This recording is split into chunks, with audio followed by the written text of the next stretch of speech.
প্রিয় দশম শ্রেণীর ছাত্রছাত্রীরা, আশা করি তোমরা সবাই ভালো আছো। আমি চিত্ত স্যার।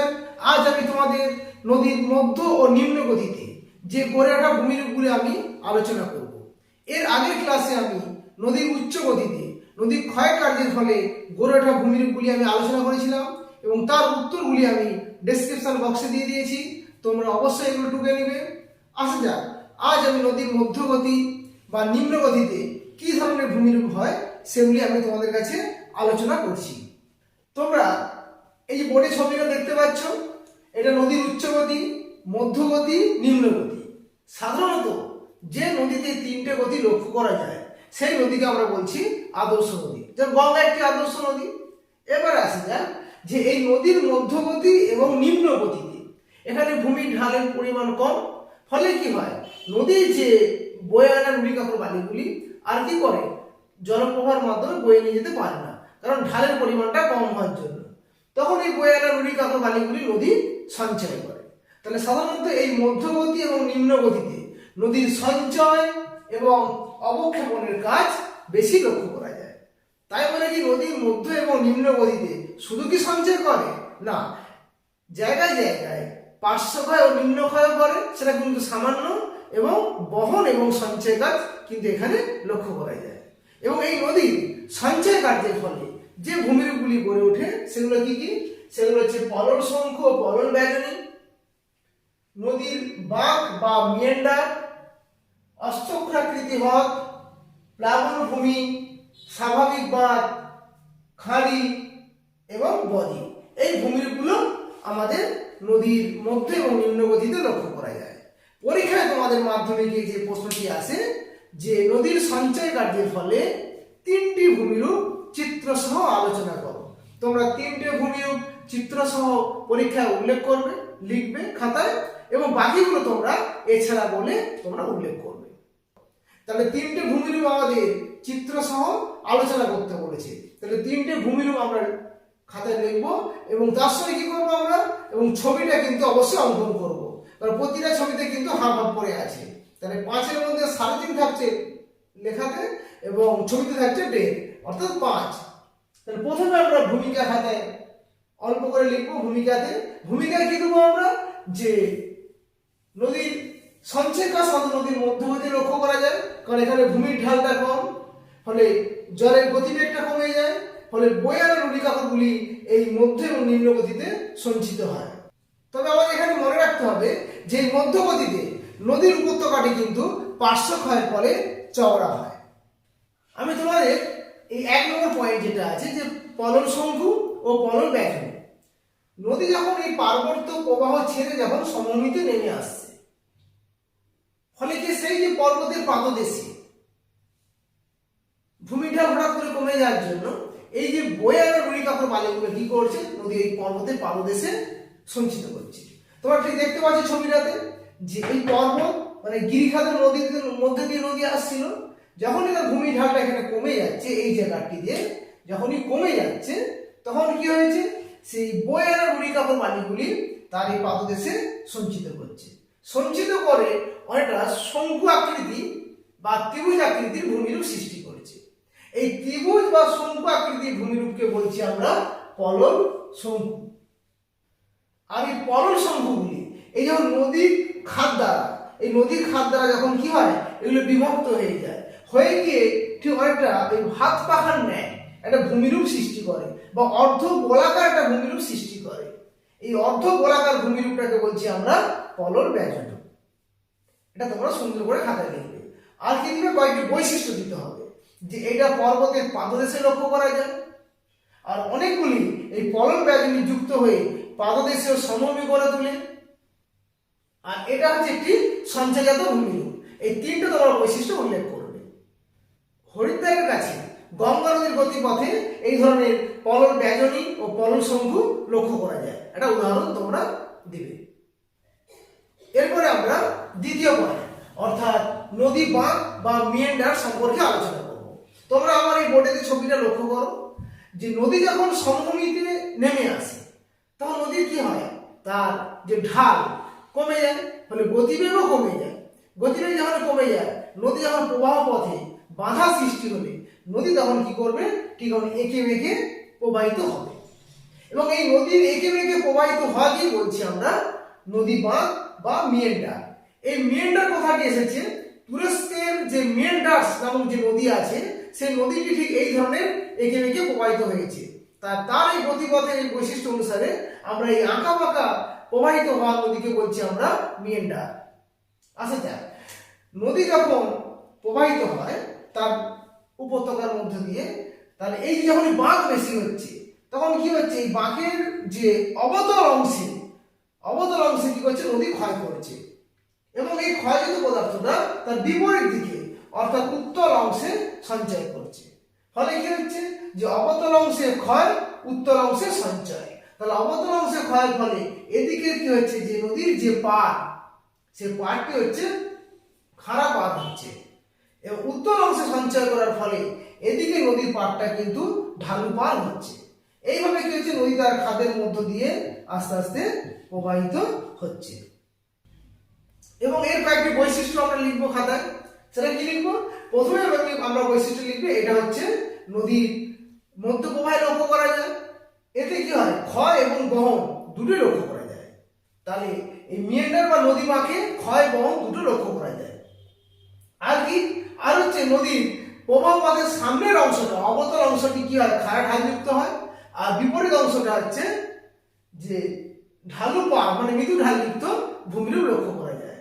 আর এই যে বিপরীত ঢালে যে নুড়িকাকর বালি সঞ্চিত হয়ে যে পলিগঠিত ভূমিটা সৃষ্টি হয়েছে, এটাকে বলছি আমরা বিন্দু বার। কি বলছি, বিন্দু বার। এটা পরীক্ষায় পড়ে, বিন্দু বার গড়ে ওঠে এই মিয়েন্ডার বা নদী বাঁকে। আর কি, আর এই যে অবতল অংশে এইখানে যে নদীটা ক্ষয় হচ্ছে, এখানে কিন্তু নিম্ন ক্ষয় সামান্য হয়। এবং জলের যে ঘূর্ণনের ফলে এখানে ক্ষয়টা কিন্তু লক্ষ্য করা যায়।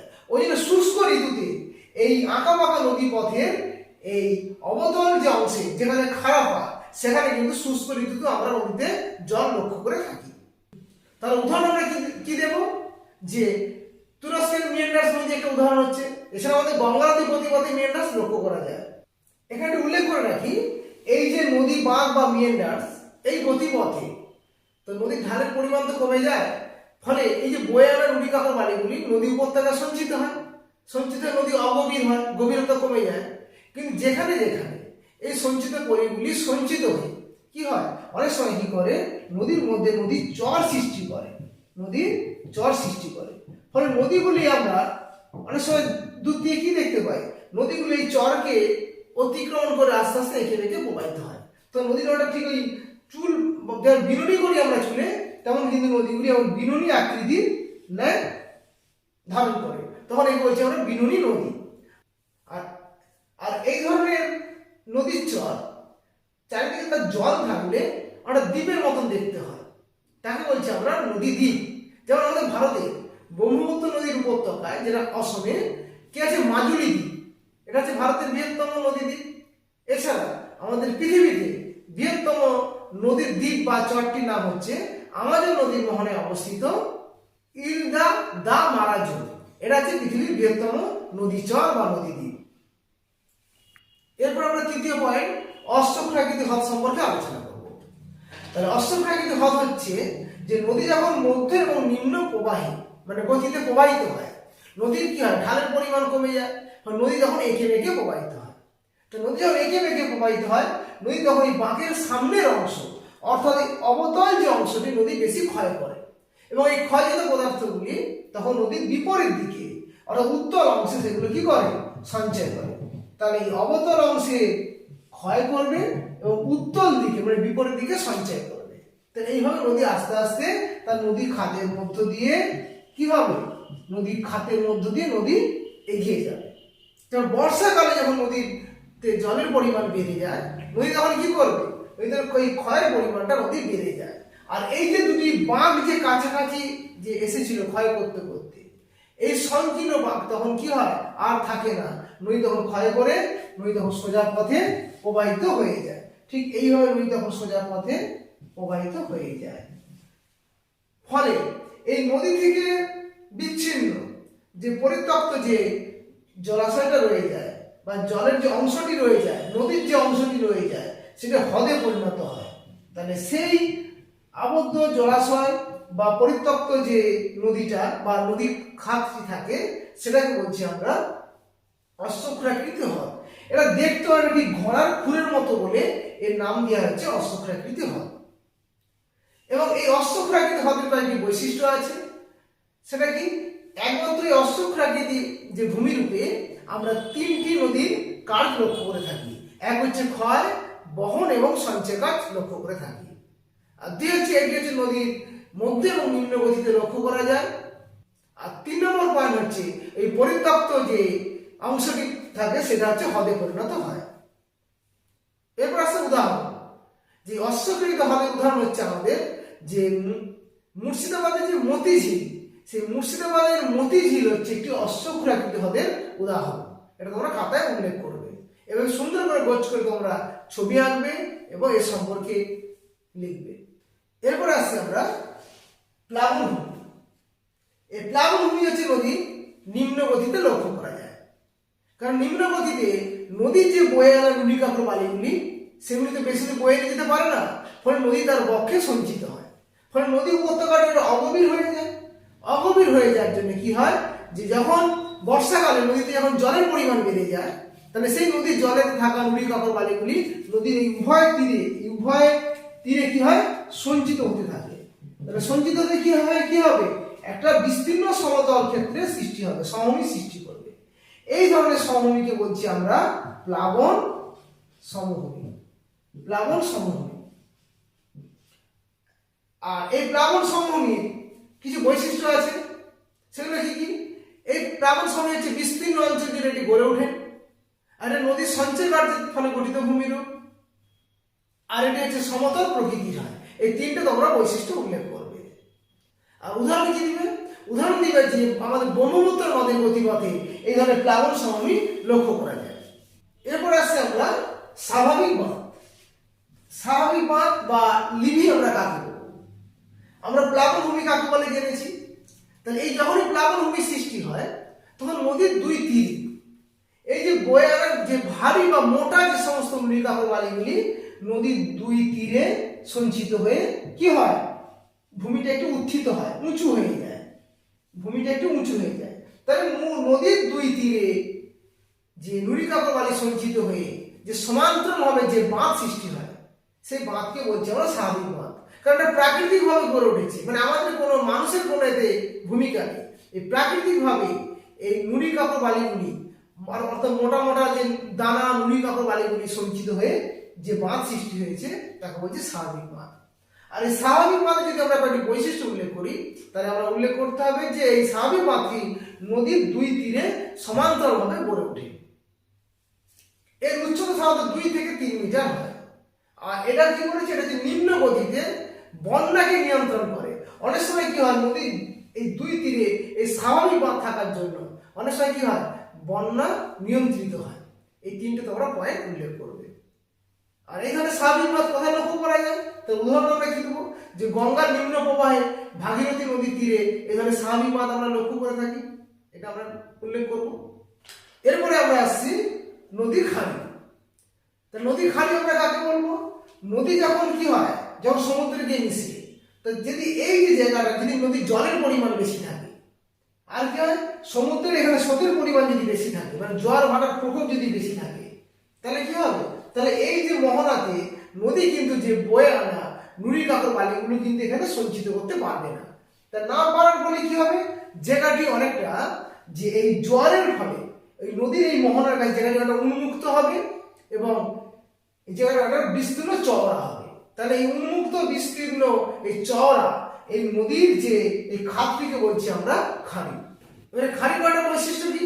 এটা দেখতে একটা ফালির মতন, এটা দেখতে একটা ফালির মতন, বা অনেকে বলতে একটা ফানেলের মতন দেখতে হয়। আর এখানে গভীরতা বেশি হয়, এখানে নদীর জলের পরিমাণ বেশি থাকে, জোয়ার ভাটার প্রকোপও বেশি থাকে। এই কয়েকটা বৈশিষ্ট্য দিতে পারো তোমরা। আর আমাদের সুন্দরবন অঞ্চলের নদীতে এই ধরনের খাড়ি দেখতে পাওয়া যায়। এছাড়া আমাদের যে এশিয়ার যে উত্তরবাহিনী নদী আছে, ওগ নদী, এই ওগ নদীতেও কিন্তু আমরা এই ধরনের খাড়ি লক্ষ্য করে থাকি। এরপর আমরা এই 7 নম্বর পয়েন্ট বা বদ্বীপে আসছি। এই বদ্বীপ কাকে বলে আর বদ্বীপ কোথায় বা দেখতে পাওয়া যায়? বদ্বীপ হচ্ছে নদী নিম্ন গতিতে বা মোহনায় বদ্বীপ গড়ে ওঠে। এই বদ্বীপ গড়ে উঠতে গেলে কয়েকটি শর্ত থাকে, সেগুলো আমি আসছি। তা বদ্বীপ আমরা কাকে বলবো? বদ্বীপ হচ্ছে নদী তার প্রবাহ পথে বয়ে আনা যে নুড়ি কাকর বালি পলিগুলি যখন এসে যখন নদী মোহনাতে মিশে তখন কি হয়, ওই মোহনাতে নদী কি করে সঞ্চিত করে। এই নুড়ি কাকর বালি সঞ্চিত হয়ে গ্রিক অক্ষর ডেল্টার নেয় বা বাংলার যে মাত্রাহীন বয়ের নেয় যে ভূমিরূপ সৃষ্টি হয় সেই ভূমিরূপটাকে বলছি আমরা বদ্বীপ। তার আকার এবং আকৃতি অনুসারে বদ্বীপকে আমরা কয়টি ভাগে ভাগ করেছি? বদ্বীপকে সাধারণত আমরা 3টি শ্রেণীতে ভাগ করেছি। সেই 3টি শ্রেণীগুলো কি কি? একটা হচ্ছে ধনুক আকৃতির বদ্বীপ, আর হচ্ছে তীক্ষ্ণাগ্র বদ্বীপ, আর হচ্ছে পাখির পায়ের ন্যায় দেখতে বদ্বীপ। এই 3টে বদ্বীপ সম্পর্কে আমাদের একটু জানতে হবে। তাহলে ধনুক আকৃতির মানে কি? যখন এই নুড়ি কাকর বালিগুলি এসে যখন নদী মোহনায় সঞ্চিত হবে এবং তার এই প্রান্ত ভাগটি মানে সমুদ্রের দিকটি কি হবে, ঠিক ধনুকের ন্যায় একটা আকৃতি ধারণ করবে এবং দেখো দেখতে একটা বয়ের মতন হয়েছে বা ত্রিভুজের মতনও হয়েছে। তাহলে এই ধরনের যে বদ্বীপ সৃষ্টি হয় নুড়ি কাকর বালি সঞ্চিত হয়ে, একে বলছে ধনুক আকৃতির বদ্বীপ। সাধারণত আমাদের গঙ্গা ব্রহ্মপুত্র নদীর বদ্বীপ হচ্ছে ধনুক আকৃতির বদ্বীপ, নীল নদের বদ্বীপ ধনুক আকৃতির বদ্বীপ, এটা আমাদের উদাহরণ। আর দিয়ে কি তীক্ষ্ণাগ্র বদ্বীপটা কি? যখন কি হয় এই নুড়ি কাকর বালিগুলি যখন সমুদ্রে এসে মিশে তখন কি হয়, সমুদ্রে একটা তরঙ্গ আছে মানে ক্ষয় করে, সমুদ্রের তরঙ্গের দ্বারা অনেকটা ক্ষয়প্রাপ্ত হয়। সেই বদ্বীপটা ক্ষয় পেয়ে পেয়ে কেমন ধারণ করে, ঠিক করাতের দাঁতের মতন ধারণ করে। তাহলে এই ধরনের করাতের দাঁতের ন্যায় গঠিত বদ্বীপকে বলছি আমরা তীক্ষ্ণাগ্র বদ্বীপ। যেমন সে স্পেনের এব্রো বদ্বীপ, ইতালির তাইবার বদ্বীপ আমরা উল্লেখ করবো বা উদাহরণ আমরা দেবো। এবার 3 নম্বর পয়েন্ট আছে যে পাখির পায়ের ন্যায় দেখতে বদ্বীপ। তাহলে এই নুড়ি কাকর বালিগুলি যখন সমুদ্রে এসে পতিত হয় তখন কি হয়, এই নুড়ি কাকর বালিগুলো অনেকটা দূর পর্যন্ত সঞ্চিত হয় এবং তার মধ্যে কি হয়, অনেকগুলি শাখা নদী প্রবাহিত হয়ে যায়। তাহলে এদিকে নদীর শাখা নদী প্রবাহিত হচ্ছে এবং তার নদীর দু সাইডে নুড়ি কাকর বালি সঞ্চিত হচ্ছে মোহনায়। আর দ্বিতীয় কি, আর সমুদ্র তরঙ্গের ক্ষয়কাজ। এগুলি ফলে কি হয়, ঠিক বদ্বীপটা ঠিক এই ধরনের পাখির পায়ের ন্যায় দেখতে হয়। তাহলে এই ধরনের পাখির পায়ের ন্যায় দেখতে বদ্বীপকে বলছি আমরা কি, পাখির পায়ের ন্যায় গঠিত বদ্বীপ। এই ধরনের ভারতে একটি এই পাখির পায়ের ন্যায় বদ্বীপ আছে, তার নাম হচ্ছে কৃষ্ণা নদীর বদ্বীপ। এছাড়া পৃথিবীর যদি পাখির পায়ের ন্যায় বদ্বীপ আমরা বলি তার উদাহরণ দেবো আমরা মিসিসিপি মিসৌরি নদীর বদ্বীপ হচ্ছে পাখির পায়ের ন্যায় গঠিত বদ্বীপ। এরপর আসছে এই বদ্বীপ গড়ে ওঠার জন্য আদর্শ বা পরিবেশগুলি কি কি বা শর্তগুলি কি কি? সাধারণত বদ্বীপ আমরা সেই সমস্ত নদীতে দেখতে পাবো সেই সমস্ত নদীতে যেগুলোতে এই বৈশিষ্ট্যগুলি আছে বা শর্তগুলি আছে। প্রথম শর্ত কি, যে নদীর দৈর্ঘ্য। বদ্বীপ গড়ে উঠতে গেলে যে প্রধান নদীর দৈর্ঘ্য বেশি হতে হবে, যেমন গঙ্গা নদী। 2 নম্বর পয়েন্ট কি, পলিযুক্ত নদী। নদী যখন প্রবাহিত হবে নদীর প্রবাহ পথে নুড়ি কাকর বালি নদী বয়ে আনবে। তাহলে পলিযুক্ত নদী প্রবাহ পথে কি হয়, তার মোহনাতে বদ্বীপ গড়ে ওঠে। যেমন আমাদের গঙ্গা নদীর বদ্বীপ এটা উল্লেখ করবে বা মহানদী নদীর বদ্বীপ এটা উল্লেখ করবে। আর নদী অববাহিকাটা একটু বিস্তৃত হতে হবে মানে বড় হতে হবে, কারণ নদীতে নদীর উচ্চ প্রবাহ, মধ্য প্রবাহ এবং নিম্ন প্রবাহ থাকতে হবে, তাহলে কিন্তু বদ্বীপ সহজে গড়ে উঠবে। আর 3 নম্বর পয়েন্ট কি, 3 নম্বর হচ্ছে উপনদী। উপনদী কি, যে সমস্ত প্রধান নদী উপনদীর সংখ্যা বেশি, ফলে কি হয় সে সমস্ত উপনদীগুলি তার বিভিন্ন উচ্চভূমি থেকে নুড়ি কাকর বালি কি হয় বয়ে নিয়ে আসে, এসে প্রধান নদীতে পড়ে এবং এই প্রধান নদী যখন মোহনাতে গিয়ে মিলিত হয় সেখানে কি হয়, সেই নুড়ি কাকর বালিগুলি সঞ্চিত করে বদ্বীপ সৃষ্টি করে। আর কি মোহনা, এই বদ্বীপ গড়ে উঠতে গেলে নদীর মোহনার কিন্তু গভীরতাটা কম হতে হবে। নদীর মোহনার গভীরতা যত কম হবে সেখানে তত তাড়াতাড়ি বদ্বীপ গড়ে উঠবে। আর মোহনার যে বিপরীত দিকে বায়ু প্রবাহিত হতে হবে, মানে নদীর যে প্রবাহিত পথে বিপরীত দিকে যে সামুদ্রিক বাতাস প্রবাহিত হতে হবে। ফলে কি হয়, এদিক দিয়ে নদী যাচ্ছে, যদি তার বিপরীত দিক থেকে বাতাস প্রবাহিত হয়ে আসে তাহলে কি হবে, সহজে নুড়ি কাকর বালিটি থিতিয়ে থিতিয়ে আমাদের এই মোহনাতে সঞ্চিত হবে। তারপরে সমুদ্রের লবণতা। সমুদ্র জলে যদি লবণাক্ত হয় তাহলে নুড়ি কাকর বালিগুলি সহজে হয় থিতিয়ে পড়তে পারবে এবং বদ্বীপ গড়ে উঠবে। তাহলে এই যে আমি তোমাদের এই শর্তগুলি বললাম, তাহলে এই শর্তগুলি পৃথিবীতে যে সমস্ত নদীতে লক্ষ্য করা যায় সেই সমস্ত নদীর মোহনায় কিন্তু বদ্বীপ গড়ে ওঠে, যেমন আমাদের গঙ্গা ব্রহ্মপুত্র নদীর বদ্বীপ, এটা আমরা বলতে পারি। কিন্তু আমাদের ভারতবর্ষে যে পশ্চিম ভাগে দুটি নদী আছে, নর্মদা এবং তাপ্তি নদী, সেই দুটি নদীর মোহনায় কিন্তু এই বৈশিষ্ট্যগুলো নেই। না থাকার জন্য কি হয়েছে, এই নর্মদা এবং তাপ্তি নদীর মোহনায় কোনো বদ্বীপ গড়ে ওঠেনি। প্রিয় ছাত্রছাত্রীরা, আজ এই পর্যন্ত। তোমরা আমার এই সিআরটি জিওগ্রাফি চ্যানেলটিকে সাবস্ক্রাইব করবে, পাশে থাকা বেল আইকনটি ক্লিক করবে, যাতে পরের পাঠানো আপডেট ভিডিওগুলি তোমরা সহজেই দেখতে পাবে। তোমরা সবাই ভালো থেকো, সুস্থ থেকো।